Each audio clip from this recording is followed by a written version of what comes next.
So we're going to be discussing this this mimer. A mimer in English, it's called a discourse, which basically what happens is there's an event, either a Shabbos or a special festival or some other reason why the Rebbe is going to be teaching what's called the mimer, the discourse. And the discourse was very different than other information that the Rebbe would be teaching. So oftentimes, for instance, this is going to be a discourse of the Lubavitcher Rebbe. His Yortzeit is coming up. Gimel Tammuz is going to be this Shabbos, and I'll talk about that a little bit soon, and how it's connected to this discourse in particular. So the Rebbe would talk and teach, and there are many talks of the Rebbe which are put forth in a edited and unedited versions, just volumes and volumes and volumes of teachings of the Rebbe. Much that the Rebbe had to teach us. Baruch Hashem, thank God. And we have so much today that's recorded on video and on other files, other formats. There's so much information available from the Lubavitcher Rebbe. But now we have something called a mimer. A mimer was, for lack of a better word, there's something in English they call today a DMC, a deep, meaningful conversation. All right, having really, a mimer was kind of a conveyance of information on a whole different level, kind of drawing directly from the spiritual source to the audience, to the recipients. And so when the Rebbe would convey a discourse, it was a whole different mode of teaching. So, for example, number one, before the Rebbe would say a discourse, there was a meditative tune that was sung, a very beautiful tune called the Mimer Niggin, the mimer tune. Also, when the Rebbe would speak, some Hasidim would sit, some Hasidim would stand. When the Rebbe would teach the discourse, the mimer, everybody would stand. So it was, as Hasidim, as followers of the Rebbe, when the Rebbe would say a mimer, it was like we were receiving this information from Sinai, directly from God through the Rebbe to us. This was the feeling that we had. And the mimer is this information, this very special conveyance of information from the Rebbe to us because we're going to be studying it today. God willing, we're going to start it. Now, this discourse, just to give you, because it's going to be relevant in terms of why is this discourse is different than every other discourse in the language of the Seder night. There's something very unique about this particular discourse. So normally when the Rebbe would speak, the Rebbe would convey the information orally. And often, well, not often, almost all the time, that information was transcribed. And we would get a transcribed, unedited discourse of the Rebbe. Infrequently, the Rebbe would they would prepare the discourse with footnotes and bring it and give it to the Rebbe, and the Rebbe would edit it. The Rebbe, by the way, and on top of everything else that the Rebbe did, the Rebbe was an editor. The Rebbe was the head of the publishing branch of Chabad, that his father-in-law had put him into that position, and he was an editor. And you can see so many different, and the Rebbe would edit so many different things that were given to him, oftentimes his own words. And with all of the editing shorthand that people who edit things know, the Rebbe was very interesting how the Rebbe would edit things. But the Rebbe would edit his own discourse, and then at a much later date, sometimes sooner, but more frequently later, the Rebbe would then publish the edited version of the discourse. So the edited version, would you rather read something that's unedited or something that's edited? Sometimes maybe you want to read something unedited. But here, the edited version of the Rebbe's discourse, this was considered, shall we say, the highest level, whatever that means, right? This was the highest level discourse, because now the Rebbe went through it and really went through and edited it and inserted and took out things, and things became clarified, and it was put forth in a bigger way. Now, in a clearer, I should say, more lucid way. In the final years of the Rebbe's life in this world, starting from maybe 1988, 89, 90, 91, 92, the Rebbe stopped saying discourses. The Rebbe was no longer saying discourses. You know why? Neither do I. The Rebbe stopped saying discourses. However, the Rebbe would take many discourses from the past and edit them, and then hand them out and give them, not hand them out necessarily, but they would be given out to the Hasidim. And so we received many more, shall we say, edited discourses of the Rebbe. So all of this is a preface to explain why this discourse that you have in front of you is special. Because in the year 1992, for Purim Katan, which would have been sometime in March, or February, sometime in February 1992, the Rebbe gave out this discourse. And this discourse was the final discourse that the Rebbe gave to us before his stroke on the 27th day of Adar. Okay, the first Adar. There were two Adars that year. Like this year, it was a leap year. So you have what's the first Adar and the second Adar, whatever. So the Rebbe had his stroke on the 27th day of Adar. He gave out this discourse 13 days prior for the 14th of Adar. And it was the very last mimer, the very last discourse that we received from the Rebbe. So that has a very special significance.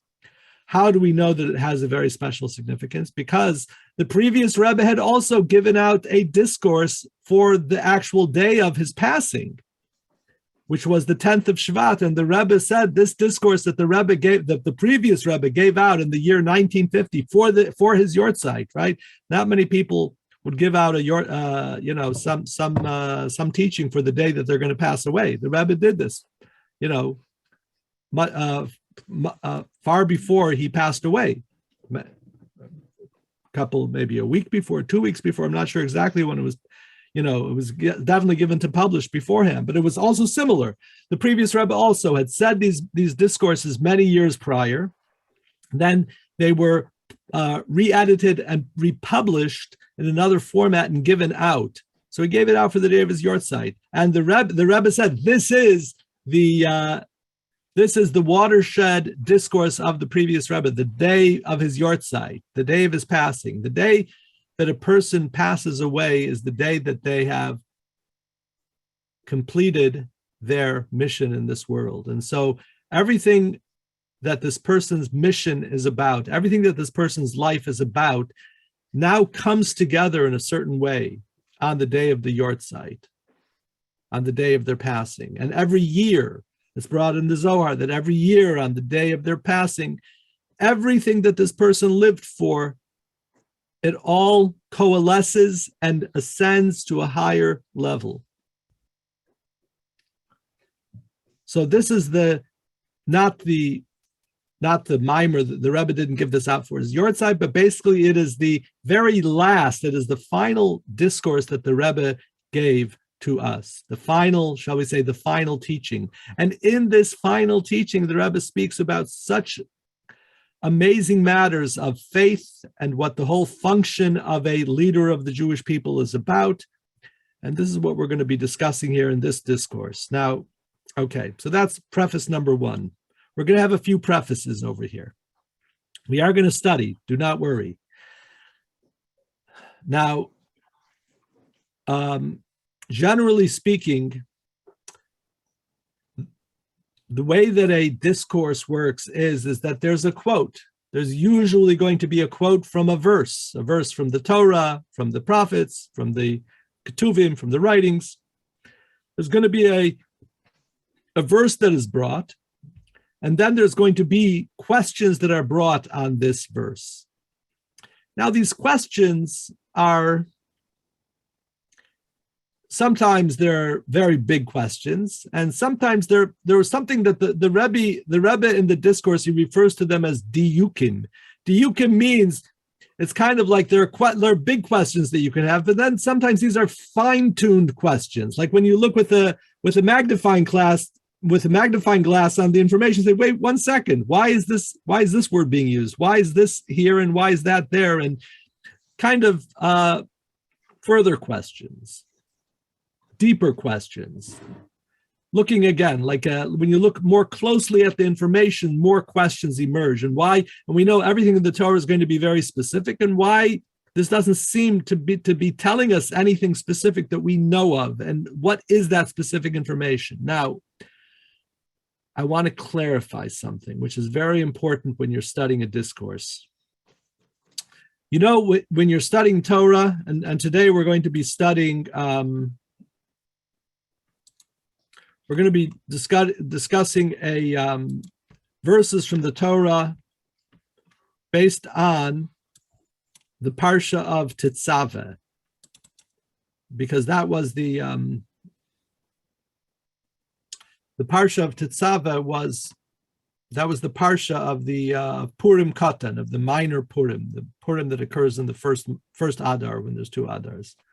And the Parsha, the Torah reading was Tetzaveh. Here we have Ata Tetzaveh as Bnei Yisrael. And we're going to be studying these verses, and we're going to be asking questions on these verses. And a person might think that this is a Parsha class. Okay? Oh, we're looking now into the details of the questions, and we're discussing the Parsha, and what does Rashi say, what does Nachmanides say, what does Maimonides say, what does the Talmud say, what does the Medrash say? That's not it. That's not the idea of a discourse. The verses that we bring at the beginning of a discourse are more of what I would call a launching pad. They are a launching pad of deep Hasidic ideas that the Rebbe wishes to share with us. The way that Hasidic ideas are shared in the more traditional rabbinic way is that we start off with something that we know, that we all know about. We know the Parsha, we know the verses in the Torah. So we're going to start with the verses of the Torah. We're going to bring out some questions from those verses in the Torah. And then we're going to bring out a deep Hasidic idea. And through that deep Hasidic idea, those questions are going to be answered. So it's not so much that we're learning this discourse and we're saying, now I understand these verses. No. We're learning Hasidus. This is the study of Hasidic philosophy, so that afterwards we're going to say, now I understand the Hasidic philosophy. Now I understand the idea. So when you're learning Parsha, for example, you're learning a verse. This week's Torah portion is Korach, and Korach took. So we have a question. Why does it say, it doesn't say what he took? And so we have a question, and Rashi comments on it, and many other commentators comment on it and explain to us what it is that he took. And we explain what it is that he took, and then we have now we understand the verse. Now we go on to the next verse, right? You understand? That's a Parsha class. Here, it's not a Parsha class. Now, it's important because sometimes in the questions we can get carried away with the questions, and I just want to explain ahead of time. One of the most important things to know in studying whatever study it is, whatever it is that you're studying, it's very important to understand ma ha'ikar u'ma ha'tafel. What is the main idea here? What's the thrust? What are we getting to, right? What's the idea, big idea? And what is tafel? What is secondary? Now, secondary, we don't mean in terms of it's less important or it's unimportant, but in terms of the hierarchy of study, we have to understand what are we aiming towards? What are we getting to? So when we're going to be looking at these verses, and we are going to be going into it, and it's going to look like a Chumash class, but I warn you ahead of time, that it's not a Chumash class. We're not studying these verses. They are the launching pad so that we can get to the deep Hasidic ideas. Okay, and I think that's helpful to know when we're studying a Hasidic mimer. Okay, so that was preface number 2. I think we can go forward. I don't think we need any more prefaces. We can go straight to the discourse here. So this discourse was given out on Purim Katan, a month before Purim of that year. And it was the last mimer of the Rebbe. The Rebbe's Yortzeit is coming up this Shabbos, and that's why we're studying a parsha that was half a year ago. We're studying it today because this was the last mimer of the Rebbe, thus connected to the Rebbe's Yortzeit, which is coming up. Okay, any questions so far? Robert. I just want to make sure that what you just gave us will be the text that we're going to be using for the entire session. Yes, it is. Okay, because it's 31 pages. Just want to make sure. Yeah, well, there's not a lot on the page. We're not necessarily going to be studying every single paragraph. Okay. No, I understand that, but I just want to make sure. That's all. Thank you. And it is I believe, a 6-week course. So. Okay, thank you. I have a question. I'm sorry to interrupt. My name is Natalie Suhodolsky, and it's me and my husband. He will join in a second. We live in Memphis, Tennessee. So I just realized that you are going by New York times, not the Central Time. That's why we're a little late. Is it a first day of the class? Because I got about this class information from our older son, and who is Chabadnik, who lives in Phoenix. And since we both retired recently, he thought it would be interesting. So I don't have any literature about the class. I see that somebody else has some printed information. I don't have anything. If there is something printed, could you please send me a link? I can print it on my printer. Or if this is the first class, or we're in the middle of something? This is the first class. All right. Okay, good. I'm going to send in the chat. I'm going to send this information in the chat for you. Okay. I sent it out earlier. You may have missed it when I sent it out earlier. And today with PDFs, you can send them out again and again and again. Doesn't cost any more money. Isn't that amazing? Remember back in the days when you had to, yeah, I think I just sent it again. Yes, I did. Okay. So Natalie, did you receive that in the chat? In the chat. Okay, where is the chat? Open up the chat, and then you have to look at it and you have to download it, and it'll be on your computer, and then you can print it out. I'm on my iPad. Gotcha. Let me check my phone that I will see. What chat did you, what kind of chat is it? Is it for on the Zoom chat? On Zoom, the Zoom chat, yes. Zoom itself has a chat. If anybody wants to send to me via the chat, you can send me your email and I will send you this information. It'll be helpful. If you have it printed out, it's going to be easier to follow, or you can follow on the computer. You might find that easier. But I don't have anything on the chat. I clicked on chat and I don't see anything on the chat. Can you please send me email? You signed on after he posted it. But I just posted it again. I just sent another copy.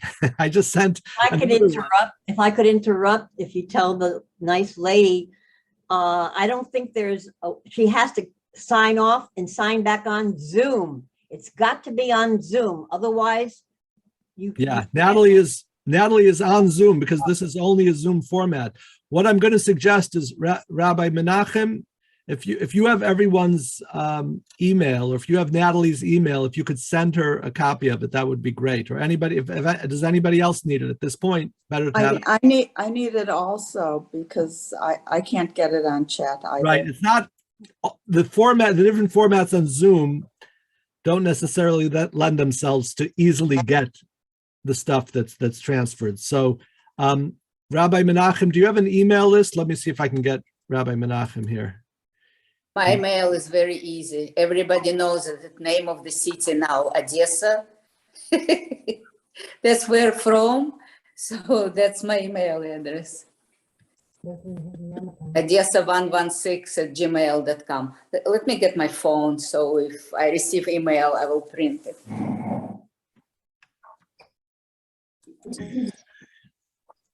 Rabbi Menachem calling one more time.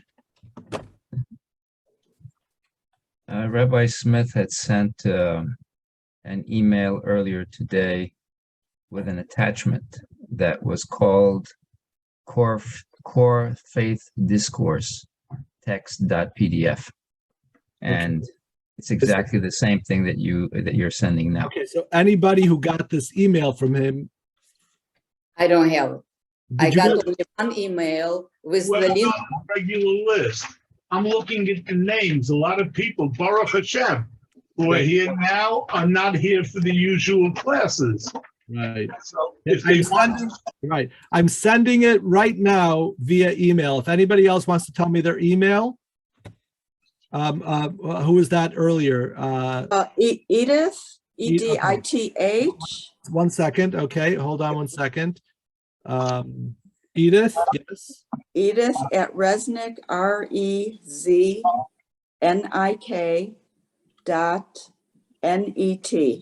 REZNIK Yes, at no, it's Edith at. Resnick. Resnick.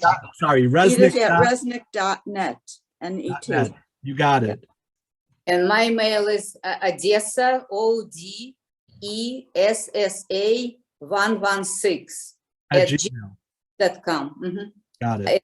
No, I don't have other. I'm sending to 2 people now. Anybody else needs, speak up now, because I'm not gonna, it's not fair for everyone else to be interrupting during the middle. So if anybody else needs, I'm happy to send at this point. Thank you. No, going once, going twice. And I'll give these to Rabbi Smith to add to his general list for future. Excellent. Excellent. Okay, there you go, ladies. It is sent off on the internet. So yeah, so you'll have it on whatever devices you have you receive your email, and yeah, if you print it out, it'll probably be easier, but you can just. Okay, I got it. You got it, okay. And Edith, you. I didn't check. Okay, that's all right. There are 31 pages, That's what they tell me. I didn't count. and this only for one class. No, six classes. And we spent half of the class on prefaces and technical. We're now gonna, in the next half an hour, we're gonna study 31 pages. That's 1 page per minute. No, we're not gonna do that. We'll have to do some speed reading. Speed understand. Okay. Go grab it. It's already printed. Yes. Go grab it. I printed. Okay. Wonderful. We Thank you are now ready to roll, as they say. I'm going to start off the discourse, and I'm going to share the screen here as well. So if you want to look on the screen, if you're able to, then you can see it here too. I'm going to start off with this verse, the way that it occurs in the Torah, because it'll be easier for us to see it and understand it in the context. And then we're going to go into the questions. We'll go back to the PDF and see the questions that the Rebbe asks. And just another important point here. You know what? I think we'll start learning the discourse first, and then we'll get to the points as we get to them in the discourse. All right. So the verse begins. This is the beginning of Parshat Tetzaveh, and the Torah. It's chapter 27 in the book of Shemot, the book of Exodus, verse 20. And here's how the section of the Torah begins. Ve'ata tetzaveh et b'nei Yisrael, and you shall command the b'nei Yisrael, the Jewish people. Ve'yikchu elecha, that they bring to you shemen zayit zach, pure olive oil. Okay? Shemen zayit is olive oil. Shemen zayit zach, pure olive oil. Katit, crushed. What does crushed mean? As Rashi explains, crushed means that it had to be crushed in a mortar. had to be crushed in a mortar by hand. That was the way you got the finest olive oil. Lama or, now comes an interesting word. It was crushed, lama or, for the light. But the word for light in Hebrew is or, and here it says ma'or. So ma'or in Hebrew, when you put a mem in front of a word, oftentimes what you have is the source. Ma'or is the source of light. For instance, so the word ma'or would actually be what we call in English a luminary. So, you have, for instance, a light bulb. A light bulb is a luminary. It is the source of light. But we most of the time we don't refer to it as the source of light. We simply refer to it as the light, right? Or a light bulb or a candle or whatever. Here we're using a very distinct word. The Rebbe is going to be asking about it soon, but I just want to point it out here in the verse. So it's katit lama or, to be a source of light, laha'alot ner tamid, to lift up an eternal lamp. So now just reading it in English, the verse begins, God speaking to Moshe, and you shall command the Bnei Yisrael that they bring to you pure olive oil, crushed for the light, for the source of light, to lift up an eternal lamp. What mitzvah are we talking about? Anybody? Call it on out, unmute, and tell us. The eternal light over the bima. So this was not the eternal light over the bima. No. This was in the Mishkan in the Ohel Moed. No. This was what? That's Menorah. It was the lighting of the menorah. That is correct. So it was the lighting of the menorah in the temple. And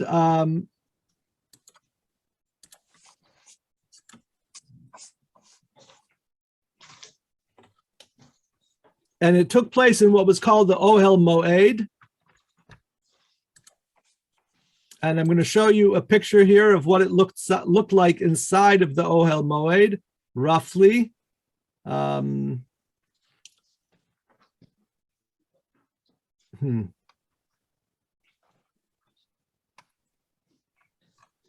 6-light menorah, not the 8-light menorah? It was the seven-branch menorah. Well, 1 shamash and 6 lights. No, there wasn't a shamash. This was different than the menorah that we use on Hanukkah. I'm going to show you a picture in a moment. You know what? I'm just going to do the menorah for you. So we'll see a picture of the menorah. And there are different opinions of how the menorah was shaped. According to the Rambam, the menorah was actually not curved at all, but it was slant. The branches were slanted. And here we go. Here's a picture of the menorah in the way the menorah would have looked in the temple. Okay, so the branches came off, and there was no shamash here. Okay, there was no shamash. The Kohen Gadol. What is the center light called? The center light, interestingly, is called in the Torah. It's called the menorah. The branches on the side are called the branches of the menorah, but it's all one menorah made from one piece of solid gold. And the Kohen would actually light the central one, and then from it he would light, I believe he would light the other ones as well. From the wick, he would extend the wick and light them. But it wasn't a shamash, it was part of the essential menorah itself. So there are 7 branches of the menorah. Okay? And the fuel that they used was olive oil. And it was in what was called the tent of meeting. So the tent of meeting is the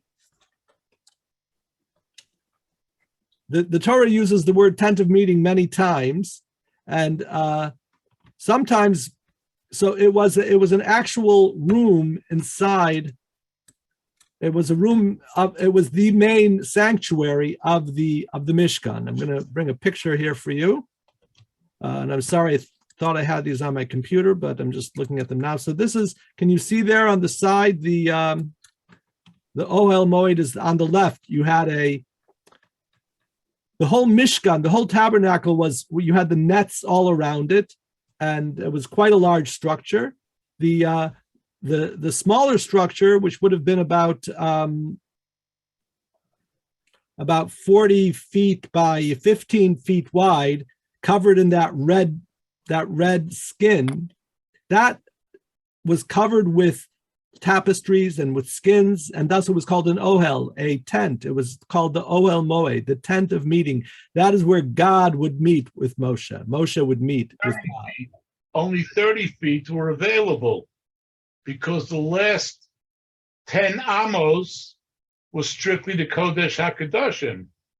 Right. So even the Kohanim could only go in the front 2/3, I think. Right. So it was, we all, in English, we know, everyone's heard of the Holy of Holies. So the Holy of Holies was an actual room of the Ohel Moed, of the tent of meeting. It was the deepest, it was the furthest third, the furthest to the west. And that was the Holy of Holies. Why was it? What was the space in front of the Holy of Holies called? It was the Holy. Now you understand how we get the word the Holy of Holies, because the room in front was called the Holy, the Kodesh. The room behind it was the Holy of Holies. That had the ark in it, the ark of the testimony that we're now going to bring up. And the menorah was obviously not in the Holy of Holies. It was in, as we're going to see soon, where it was put. So it was put in the tent of meeting outside the veil. What was the veil? I guess what I'm going to do is grab a...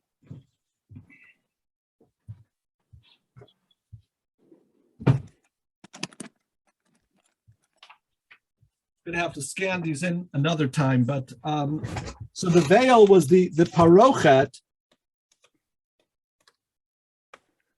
Can I ask you a question, Rabbi? Just one second, please. The parochet was the curtain that hung to separate the holy from the Holy of Holies. So I'm going to show you a picture. The inside picture. Yes, go ahead. What's your question? My question is, why is Ohel Moed called a meeting room when the holidays are also called Moed? One is a getting together in space, one is a getting together in time. Okay. So they both, the idea of Moed has to do with the word Va'ad, which is a vi'ud, a connectivity, a bringing together. So one is a day that we get together, and the other one is a place what translation is, yeah. Right? Interesting. Let me spotlight for everyone so you can see. So this is the inside of the Ohel Moed with all of the with the upper curtains removed. And here you have the parochet. This is the parochet, the veil. Behind this veil is the Holy of Holies and the Holy Ark. And in front of it, over here, we have the menorah. So here's the menorah. Okay? This is a miniature model that was made. Okay? So the menorah was right in front of the veil. Okay? I'm showing that so we have the context of the verse. But like I said, this isn't a Parsha class, although I love teaching this information and getting into the details of all of that. But it's good to have the background. But let's get back just to understand the verse over here. So verse 21, in the tent of meeting, outside of the veil, which is upon the testimony, right? Which is in front of the testimony is the ark, is called the testimony in the Torah. So Aaron and his sons shall order it from evening to morning, they shall set up the menorah to light from evening to morning. They lit it in before the evening, and it would light through the evening until the morning, before Hashem, before God, before God's presence, in other words, shall be a statute forever to their generations on behalf of the people of Israel. So this is the mitzvah. Now, after all of this, who can tell me what is the, so we're talking about lighting the menorah, but what are we actually talking about in these verses? What's the essence of these verses? To do what? To bring light.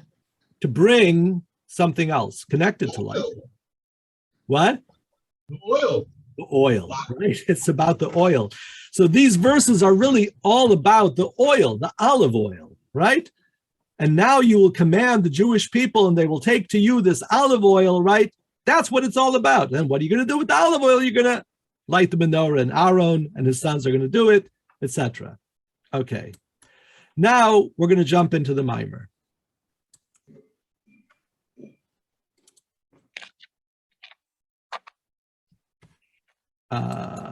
Okay. So now I'm going to read this in the Hebrew, and then I'm going to then I'm going to translate it. I guess we may as well use the translation that's here. Okay, what page are you on? In the ones that I gave you, I'm on page 2. It starts towards the top. Got it. Number Section 3, 1. 4. There's 3, 4, section 1. Yes, section 1. Okay, thank you. So, Got it. so the Rabbi begins with the verse. The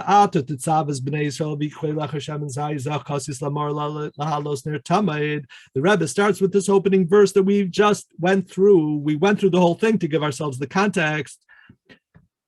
Now it is known, it is known the questions asked on this verse. So the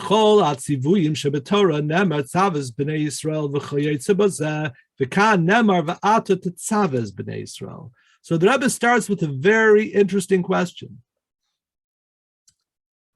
The phrase "Tzavas b'nei Yisrael," command the children of Israel, is an extremely common phrase in the Torah and a standard expression used when Hashem tells Moshe to teach the Jews about a new mitzvah.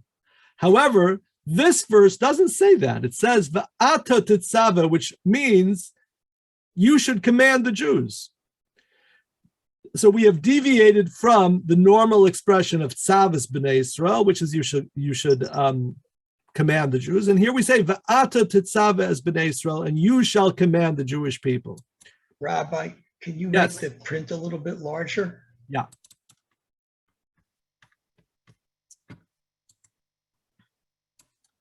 How is that?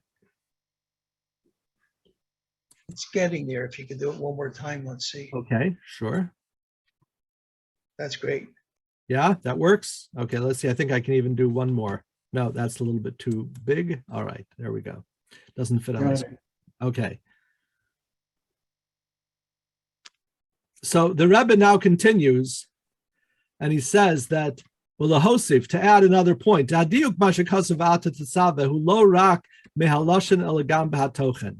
question here is not just a grammatic question. It's not a question of usage. Why are we using a different mode, different type of expression instead of the regular type of expression?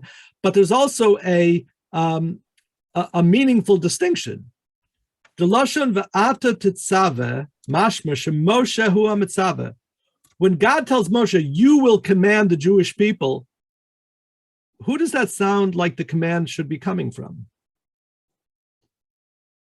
Moshe. Sounds like the command is coming from Moshe, right? Now, even when it says "Tzavas b'nei Yisrael," you should command the Jews. You could make that argument as well, but really emphasizing that you shall command the Jewish people means that you are giving them a command, almost as if you're giving them your own command. B'sarich lahavin, we have to understand. Harei Moshe hu hashliach limsor liYisrael esiva kadosh baruch hu. When in actual fact, Moshe is an emissary who is conveying to Israel the command of God. And Moshe is conveying God's command. Also, we're going to move on to the next question. All right, so do we all understand question number 1?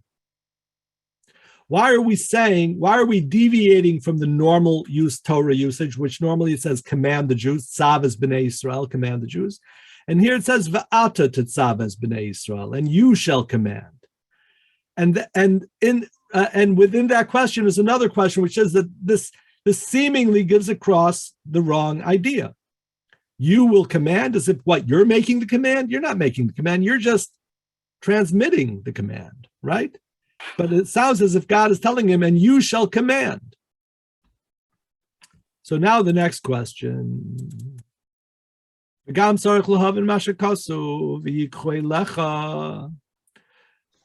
Question for you. Maybe show the hands. Would everyone here be okay if I just read the English, or do you want to do in the Hebrew then the English? What if I just do the English? Let's do a show of hands. If I just do the English, is that okay? That'll work for everybody? Yeah. I enjoy to hear the niggin of the mimer in the Hebrew. It gives it more life. Okay, well, you're right. You're absolutely right. But I will do some of that. Okay, David, I'll include some of that. But I'm going to, just for the sake of getting through the information. But I enjoy it too. But we're going to, I'll include some of that. Okay. So now we're at the top of the page here on the screen. We have to also understand the verse says, and they will bring to you. We're going to go to question number 3 in the English. Aaron was the Kohen. Who lit the menorah? Aaron. It was the job of Aaron to light the menorah. If so, why is Hashem telling Moshe that the Jews should bring oil to him? No. Smart Jewish people, we know, cut out the middleman, make more profit. No, I mean, that's not the point. I mean, it's just, why is it they should bring the oil to you? Why should they bring the oil to Moshe? Who would it make sense to bring the oil to? Aaron. To Aaron. Good question. Right? Before you learn this discourse, you never, not many commentaries really even go into this. Question number 4. So grammatically, the sentence seems a bit strange. Literally translated, the verse says, bring to you pure olive oil, crushed for the source of light, right? As I pointed out earlier, la ma'or. It would seemingly make more sense to say crushed la ha'ir, to illuminate, right? To talk about the verb of illuminating rather than for the source of light, which is the noun. Why are we referring to the luminary, the ma'or?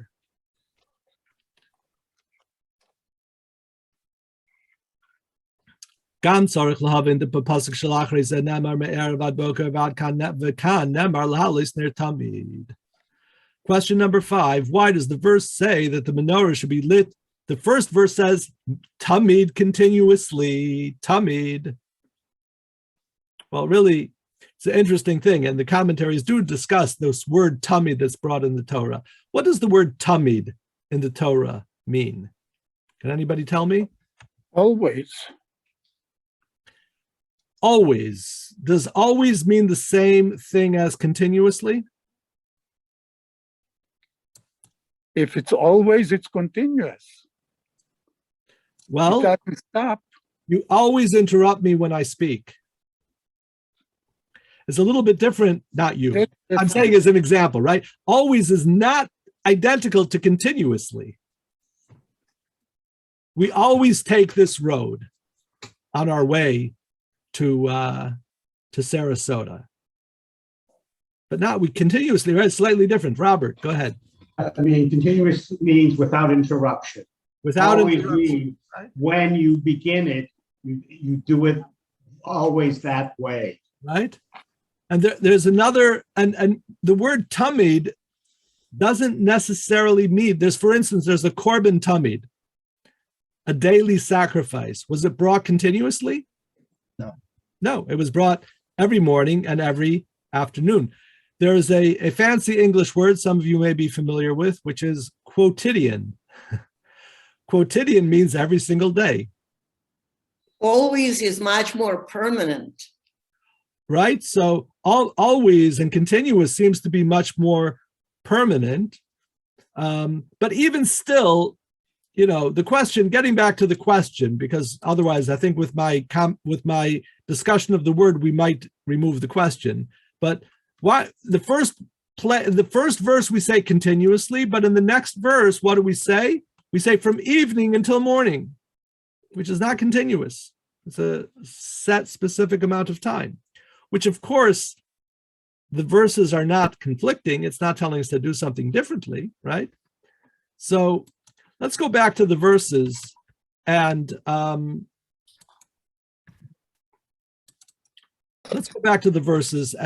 highlight the various questions that the Rebbe asks here. I'm just going to be doing this in the English for the sake of ease. So the first question is on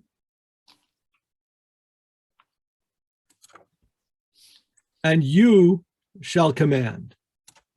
Why does it say you shall command? It should have just said command the Jews, right? Like it normally says, Savet b'nei Yisrael. And this had a two-part question. Number one, this is an unusual expression. There's no place else in the Torah where it says you shall command, ba'ata titzaveh. And number two, it seems to mean it's as if it's saying that you're going to not give over the commandment, but you're the one actually commanding, which is not true. God is the one commanding. Question number two, that they bring to you pure olive oil. Well, why should they bring it to Moshe? Who should they bring it to? Right? He's the one who did the mitzvah. Question number three, why does it say crushed for a luminary, for the source of light? It should have said crushed to illuminate, leha'ir. And question number three was a difference in the verses, that here we say eternal lamp, and later on we say evening to morning. Okay? So those are the 4 questions that the Rebbe asks here.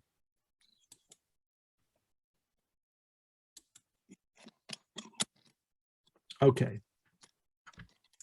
Now we're going to begin answering. And it's an interesting thing because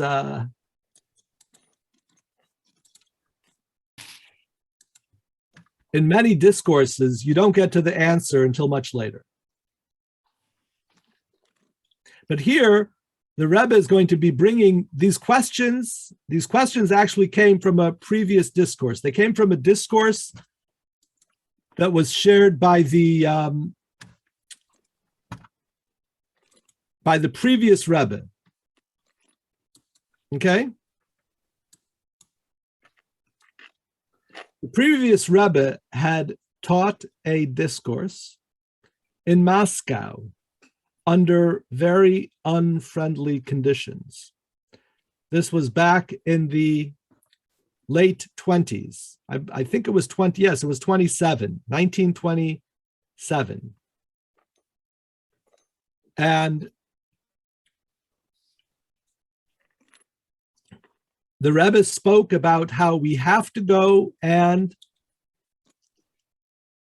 teach Jewish children, and we have to do it with self-sacrifice. And the Rebbe was teaching this in Moscow, which was still is the capital of Soviet Russia. You know who else was in the room aside from the Rebbe and his Hasidim? Well, if you've ever traveled to Russia in those days, you'd know the KGB, they were there. The NKVD, as they were called back then, to listen into the Rebbe. And his Hasidim were warning him, were saying to the Rebbe, don't speak like this because, you're putting your life in danger. And the Rebbe said, that's exactly the point, something along those lines. We have to be willing to put our life in danger to do what we must do to continue Judaism. And back then, like who would even think, right? Who would even think that the Rebbe is going to go with self-sacrifice against the Soviet Union? Now, 100 years later, almost 100 years later, not even, right? 93 years later, we can say, Lubavitcher Rebbe 1, Soviet Union 0, right? Now we can say that, Baruch Hashem, amazingly, miraculously. But back then, the self-sacrifice of the Rebbe. So this was a discourse that the previous Rebbe had said in Moscow under fear of Soviet retaliation, which they did. They ended up taking the previous Rebbe and imprisoning him, and actually bringing the death sentence against him, which was commuted to exile. And finally, after that, he was allowed to leave, and the Rebbe went to Poland. It's another story. But this is all based. This was a discourse that the Rebbe actually shared in the year 1981. And it was based on a discourse from the previous Rebbe in the year 1927. So he's going to be referring back to the discourse of his father-in-law. Umevayer kved kedushas Mordechai miadmor b'maymare hayadua divrei maskil kibel Yehudim shtamer purim katan tafresh pei zayin. So basically, the Rebbe is referring back to his father-in-law's mimer, his father-in-law's discourse. And this is what the Rebbe explains, that the word titzave, and this is an amazing concept. I'm gonna come back on screen here for this one. When we talk about mitzvah, so when people don't know much about Judaism, they're going to say that mitzvah means a good deed. All right, well, not really, right? Because many mitzvot are not really good deeds. But what does mitzvah really mean? To command. Command. The Hebrew word tzav means to command. But Chassidus comes along and reveals to us, or brings out, underscores, that there's actually another connotation of the word tzav. The word tzav has another meaning. Tzav doesn't only mean to command, it means to bring together. And the Talmud uses this term about how bringing people together. In Hebrew, modern Hebrew, a tzevet is a cadre, a group of people who are brought together. So the word tzav doesn't only mean command, but it also means to join, to bring together. So who is bringing together, and what are they bringing together? In this verse, Hashem is instructing Moshe about his role as a leader of the Jewish people. And when it says, you shall command the Jewish people, this is what it means. Here it is. This is perhaps the most important line of the entire discourse, the most important line, number one. I'm sure I'm going to find many more. And you should connect the Jewish people to me, to God. In Chassidus, this is referred to as connecting the Jews with the Or Ein Sof, with the infinite light of God, referring to the essence of God. And so God is telling Moshe, he is actually giving Moshe his job description. You know what your job description is? Ve'ata titzave as b'nei Yisrael. Explained by the previous Rebbe, you shall not connect, you shall connect the Jewish people with the infinite light of God. That is the function of the leaders of the Jewish people. And this also explains why the phrase Ve'ata titzave implies that the action starts with Moshe. The process of creating this connection needs to be implemented by Moshe. It is his job as the leader of the Jewish people. This process of connecting the Jews to Hashem is not only a benefit for the Jewish people, it's also beneficial to Moshe. And this answers our third question. Look at that. We've already answered 2 of the 3 questions. So number 1, why does it say you shall make the command? Because we're not talking about the command. On a deeper level, we're saying you shall make the connection. You are the one who is meant to connect the Jews with the infinite light. So why are we using this unusual expression? And why is it actually talking about Moshe himself doing this? Because that is his job. This is the job of the Nasi Yisrael, the leader of the Jewish people, is to make this connection. And now the third question was, why does it say, and they shall take to you the oil? They shall bring the oil to you. And now the Rebbe is going to answer that as well. And that answer to question number 3, we've already learned that the verse is describing Moshe's job and connection in connecting the Jewish people to Hashem. Now it continues to describe what happens as a result of Moshe connecting the Jewish people to Hashem. When Moshe connects the Jewish people to Hashem, you fulfill your function of connection. This will result in Moshe himself reaching a higher level. And that's why they're going to bring the olive oil to you. Okay? The olive oil is reflective of a high level of divine wisdom. That's the metaphor of olive oil. Kabbalistically, it's a high level of divine wisdom. Who's going to gain this divine wisdom?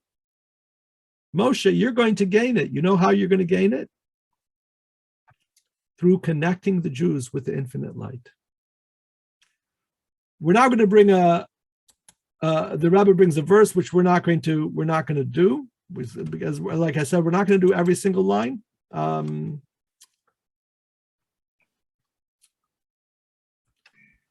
So Shayidei Yisrael, Mitosef Ilui b'Moshe. So through that which the Jewish people are elevated, that adds to Moshe himself. Okay. And now I think the time is up. Yes. We're just going to do the summary.